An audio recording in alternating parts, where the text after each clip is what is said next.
Hey, Freddie! Freddie Prinze Jr., I'm down here! Hey, Freddie! In the truck! Freddie! It's me, Brock. Do you want to ride? How far are you going? Cardboard City. Hop in! You sure you got room in there? Yeah, let me just move my cardboard here.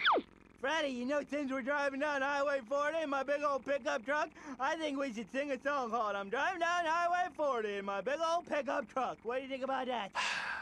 Wow. Yeah, that's what I thought. Why don't you start out singing the word truck, okay? Okay.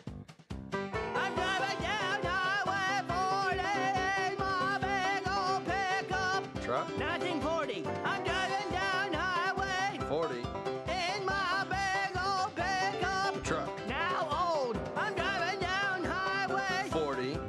in my big Old. pickup. Truck.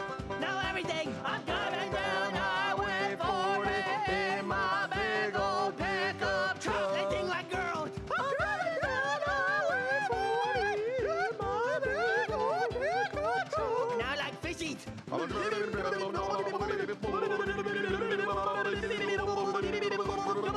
Like monsters.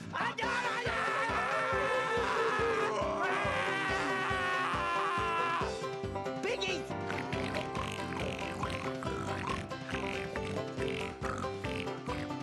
Like Tom Brokaw. I'm driving down Highway 40 in my big old pickup truck. Katie? Breathe. Wait for it. Big finish.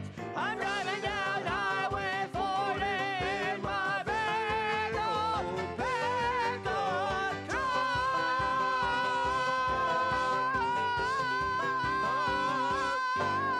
Oh, man.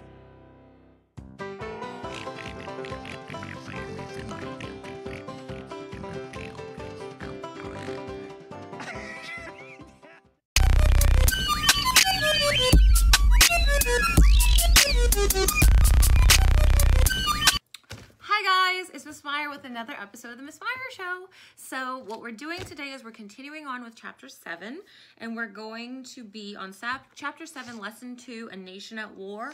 That starts on page 249 in your text, and it goes from 249 to well, I guess to 259, because I'm going to go do the other one next time. So now we've talked about the causes of the Civil War. We talked about the antebellum Louisiana. We talked about all of the, the fighting and all the things that John Brown and all of the things that were leading up into the Civil War. So now what we're going to talk about is the actual war itself. Well, once this war started, remember we talked about Fort Sumter and how the state started to secede. Well, once this war started, it was a very, very quick kind of war. I mean, they thought that it would be quicker than it was. They thought that it would not even take them 4 years to fight this war. They truly believed that it would be over very, very quickly. 4 years still is pretty quick. But in the beginning, a lot of people didn't take it seriously. They thought it was like, oh, we'll be done. You know, it's not going to be a big fight. Everything's going to be okay. Unfortunately, that was not the case. But in the very beginning, people over in like DC or the Washington, DC area would camp out and have big picnics and watch the battles that were going on, because they would just, they were like, oh, come on, let's go see what's going on. It didn't become this huge thing. Many people did not take it seriously. And I think that's what caused, I believe, a lot of the damage, because you see, like in Louisiana, there were not a lot of people that were really, really, really concerned, to the point where they were trying to leave and to flee to safety. And once it became evident that this war was happening and that the soldiers were coming and they were going to try and take over Louisiana, a lot of Louisianians were like, oh my gosh, what are we going to do? They're here. What are we going to do? Because they truly didn't believe that it was going to be, number one, a long war, and number two, that they would lose. So it really hit them hard. Now, Louisiana did secede from the Union. Remember, we talked about the governor, Thomas O'More. He said, let's secede. We're going to join the United States. So for a period of time, though, before we joined the Confederacy, we were our actual own independent nation. We were called the Republic of Louisiana. So Texas did it first. whatever. But Louisiana, we did it too. So it was pretty cool. We're our own country for a very short period of time before we were taken in by the Confederacy.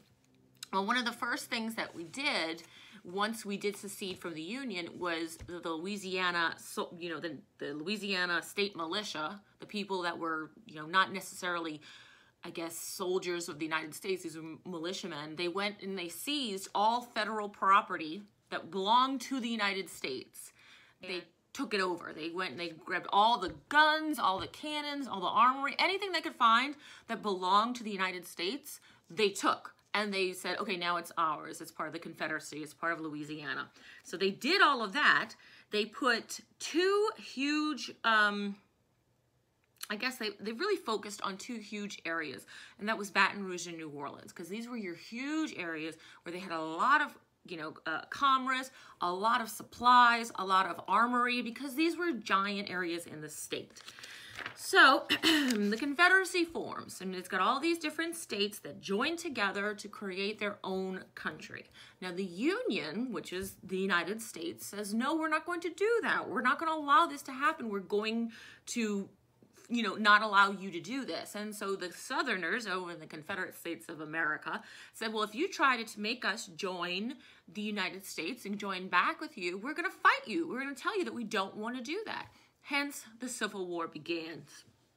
Now, Louisiana was unique in the way that everybody kind of, how we're very, very unique anyway. You have people from New Orleans that are different from the people from Baton Rouge, from Shreveport, Alexandria. Y'all know that from in class. Things that I will say, and I'll be like, oh, I'm from New Orleans, y'all, or I'm from Chalmette. Y'all don't know what I'm talking about. Even, we have that today. But even back then, they had very unique people that were fighting and joining the fight. And one of my favorite groups that I just think they're crazy, and they're in Gone with the Wind. Because I'll have to put that in here, show you where they are, or let you find it where they are. $20! $20 from Miss Mabel Merriweather! But anyway, there was a group of Creole guys. They were called the Zouvois, the Louisiana Zouvois, and they became known as the Louisiana Tigers. Hello, LSU, that's where they got their name.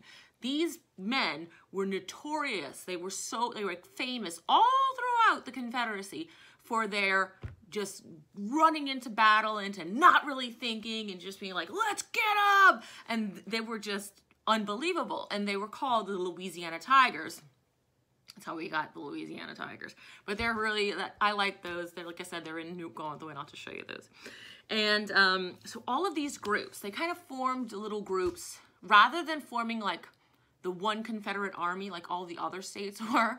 Louisiana said, oh, well, we'll do that. Yeah, we'll send soldiers to the Confederate army, but we are going to have our own little groups too that are going to defend Louisiana.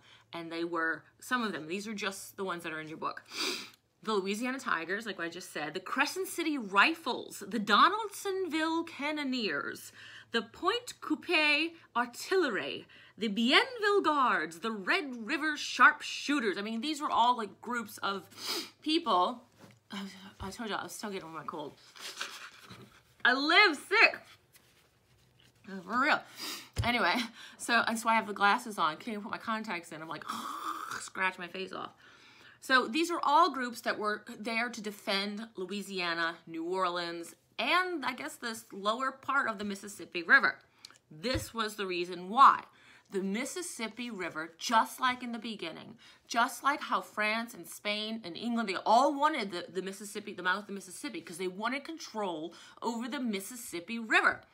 This did not change. So when the Union and the Confederacy broke apart, the Union knew that they needed the Mississippi River. You see, because the Union's plan was to kind of strangle the South. See, in the South, we do not have a lot of industry. We're mostly agricultural. People are living, they have the big plantations, they're growing food, they're making good money doing that, but that's what they are rich in.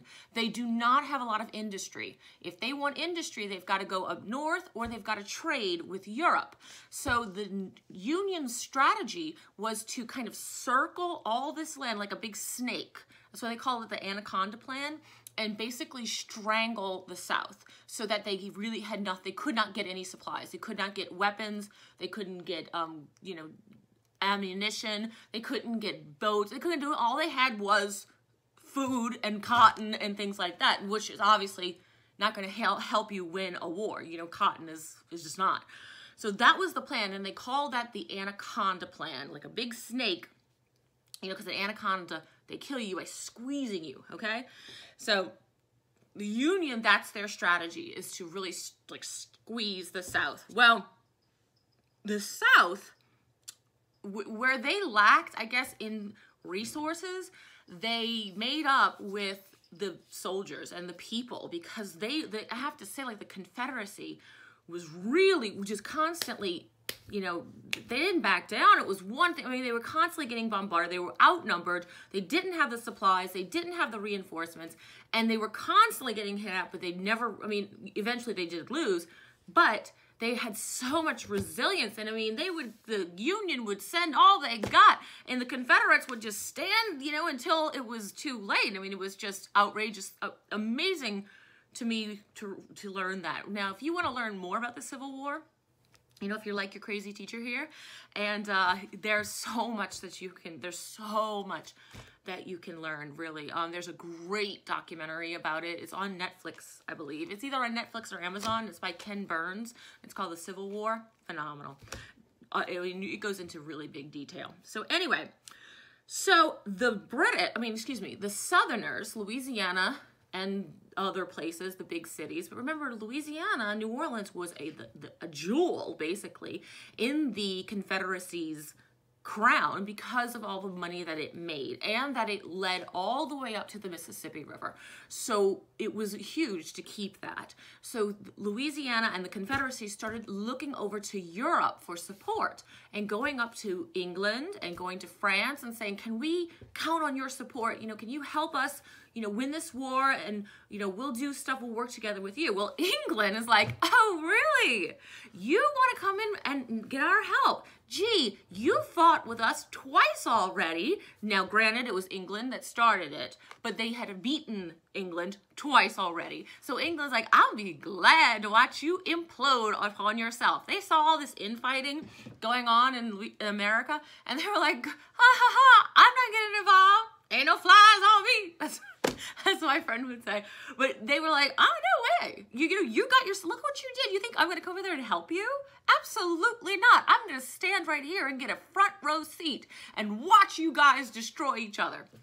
So obviously they were not helping. France, same way. They were like, listen, I don't really get into any of this right now.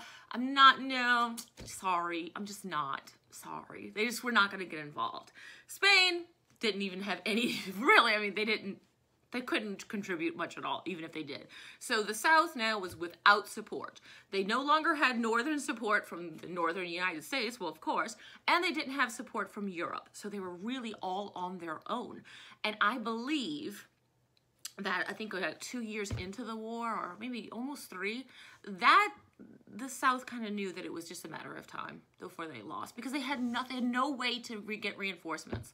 There was no way.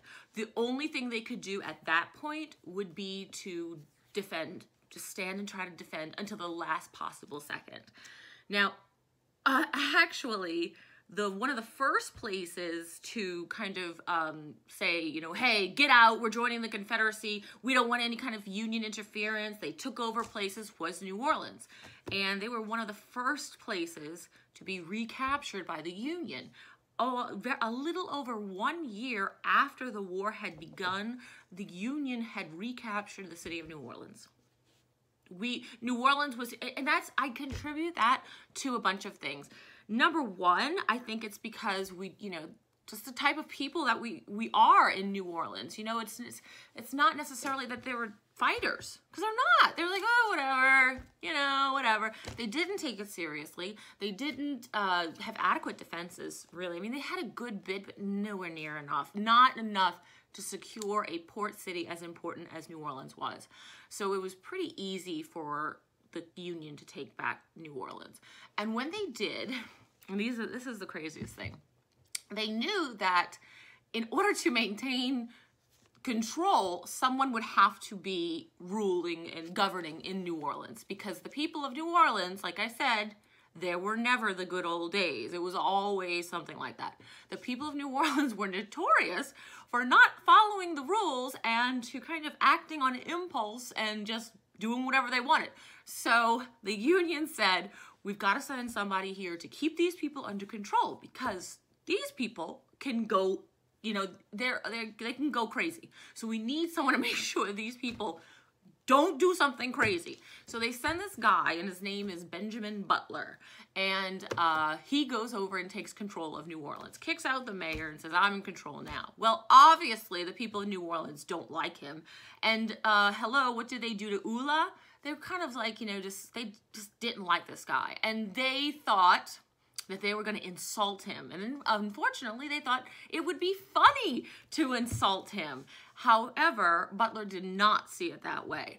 One man got up, took up, because they flew the American flag over the U.S. Mint, that was in French Quarter. He took it down, tore it up, you know, he said, I'm dry. He was probably, I'm not saying I know for sure, but I would, safe to guess that he was celebrating a little too much.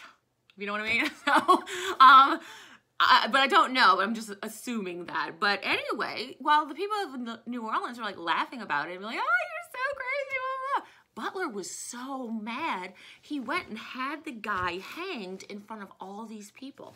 And of course, the people of New Orleans were like, that is unbelievable. You are cruel. You're a beast. And that's why he got this nickname called Beast, Benjamin the Beast Butler. Well, they kept trying to complain to the United States, to the Union, saying, this man is horrible. Listen, he's so bad. He's doing this. And they were just complaining over and over and over again. And the Union, which is the United States, would say, well, what is he doing? What exactly is he doing? Well, he's telling us that we've got curfews, and he went and he hanged one of our guys for tearing up the flag, and he did this, and they're like, hello, these are all things that he's supposed to do. He's there to maintain order. So they started like fabricating these crazy stories about him to try and get him out of Louisiana. And one of my favorite ones is that they did is like the people of Louisiana, the females, women in New Orleans, the New Orleans women's, oh my word, New Orleans women, back then, even today, you don't want to mess with a New Orleans lady, especially a New Orleans mama. I always tell that to my daughters. I'm like, look, you don't want to mess with me because I am a New Orleans mama, and I don't take that. Because here in like Dallas, these kids, you know, they don't, I know that all of you do, of course, but when they talk to you, they do not say yes ma'am or no ma'am or whatever. My children better, oh my word. But these kids don't have to. I'm like, hello, you are raised by a New Orleans mama. You better answer me correctly. But anyway, so they started making up these crazy stories and giving it up to the Union and saying, listen, he's a thief. And they're like, he's a thief? And he's like, yes, Butler is a thief. That's a criminal offense, and we need him removed from New Orleans. And so the Union would say, okay, well, what is he stealing? And the women would be like, what is he stealing? And then they said, he's stealing all of our silverware, all of our spoons and knives, he's stealing them. And they're like, are you serious? And they're like, yes. It was so crazy that the people of New Orleans started to call Butler Spoons. It was a nickname, like not even a nickname actually. It was the way they would ridicule him. And they'd be like, Spoons, hey, Spoons. And he would get so mad.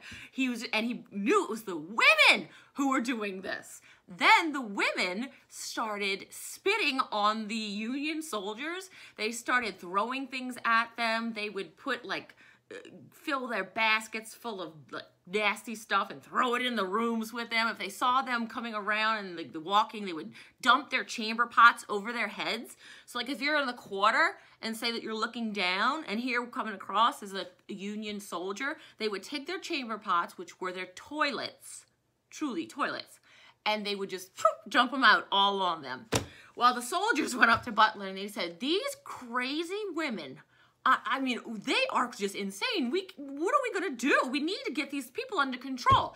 And it's not, I mean, the men, yeah, they were acting out, but it was the women who were acting out like crazy. And they're like, what do we even do? We've never seen this before.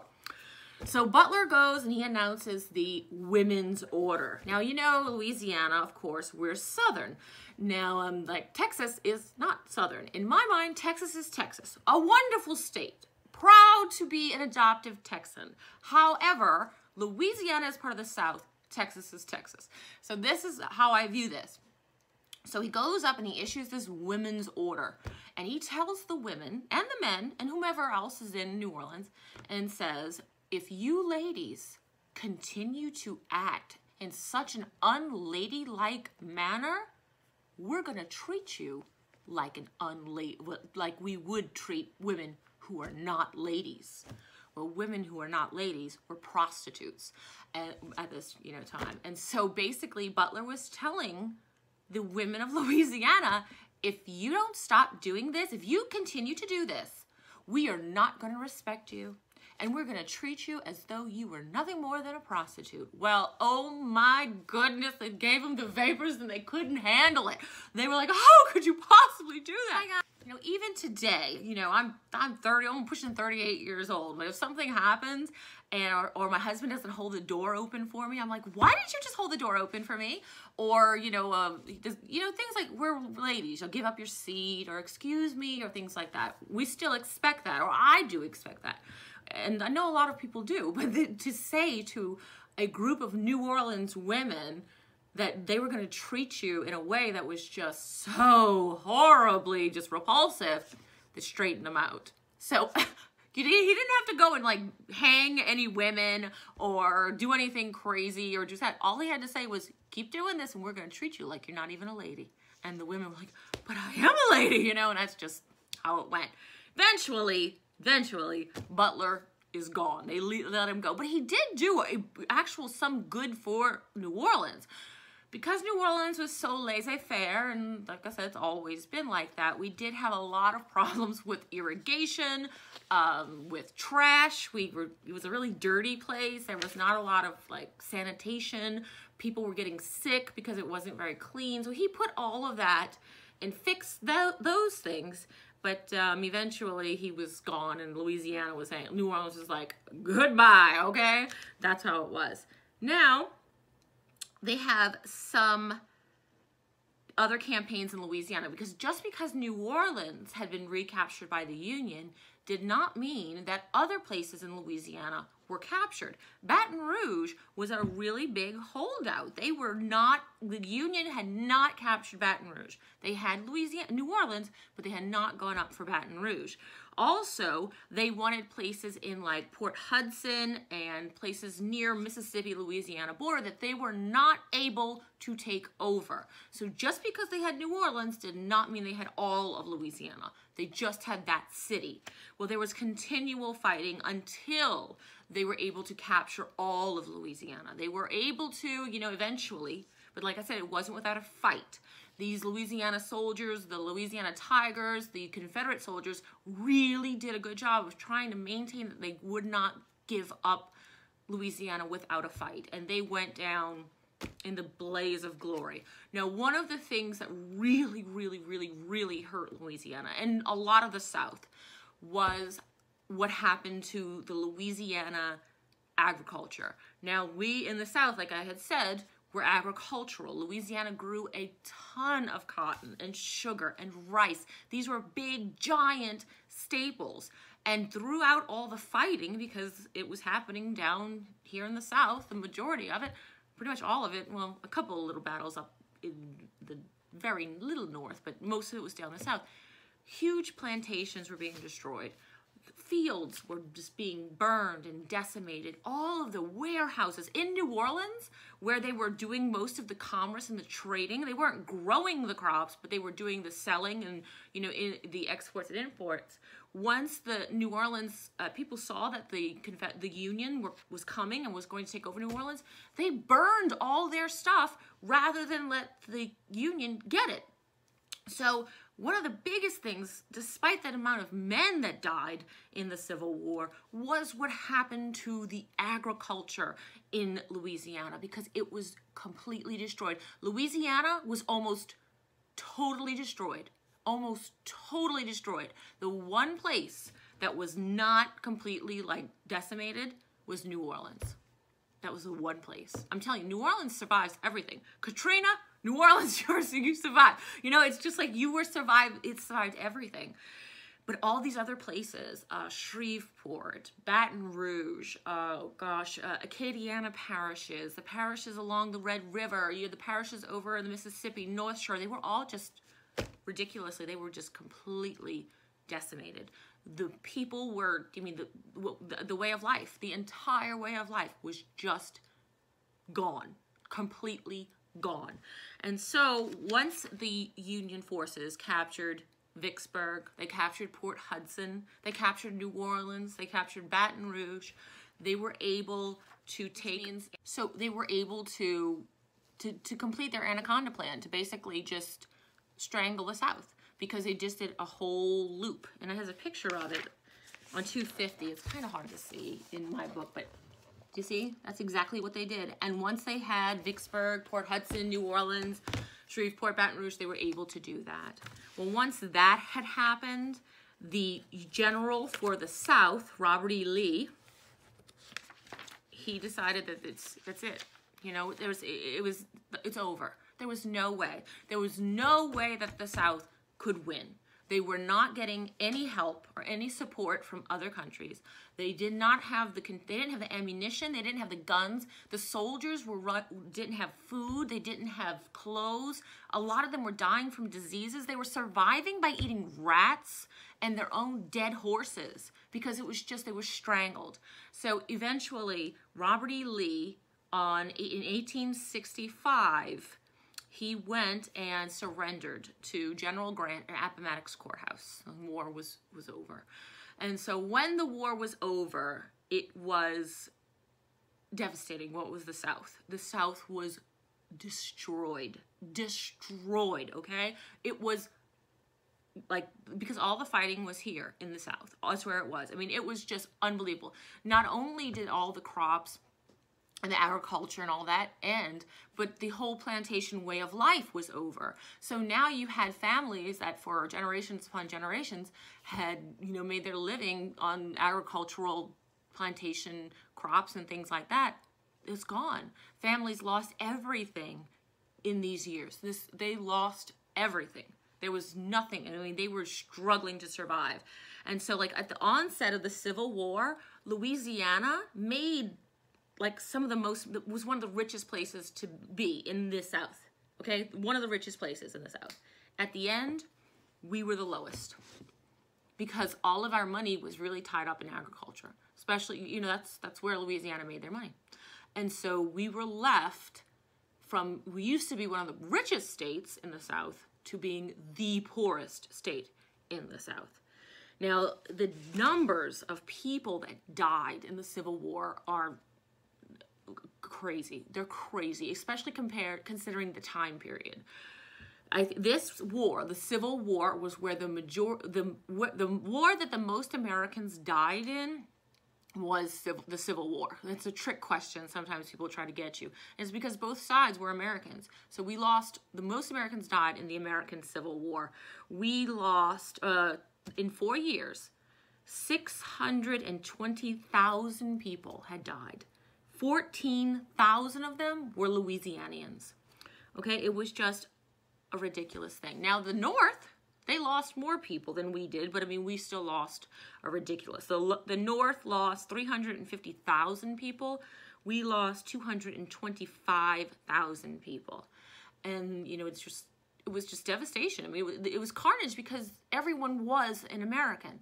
And once the war ended and Lee surrendered, there was this big question on, now what are we going to do? Do we let them just re-enter the Union, or what are we going to do now? I mean, they don't have anything. They're just destroyed. And if they're back in America, do we help them since they're now Americans again? Well, they started a plan. They called it Reconstruction. And Lincoln, who was the president at the time, really took on a much easier kind of role. He wanted to get the southern states back in the Union and kind of get things back to normal as fast as possible. He didn't want to have to linger. He didn't want to do all these things. Now, that all stopped when he was assassinated. And he was, what time was he assassinated?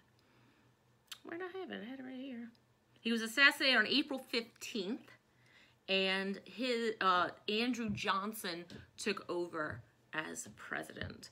So now Reconstruction is going to be very different because Lincoln had one view, Johnson had a completely other view. So whereas Lincoln was trying to kind of just get everybody back together as one cohesive unit as quickly as possible so they could go on, under Johnson, that was very different. So that's what we're going to talk about next week. And that's all I've got for today for Miss Meyer's show. Make sure that you read through this chapter. You look through some of the things, you fill out your guided notes, you do them correctly, please. These are easy 100s.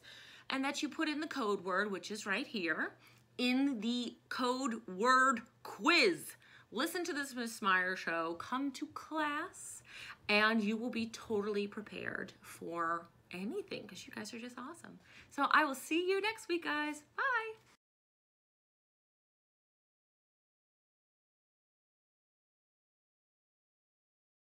Excuse me, but you have that sweet old lady by the cauldron. Seem to find it anywhere. I gotcha! No, if you weren't so fast, you'd be in my cauldron right now.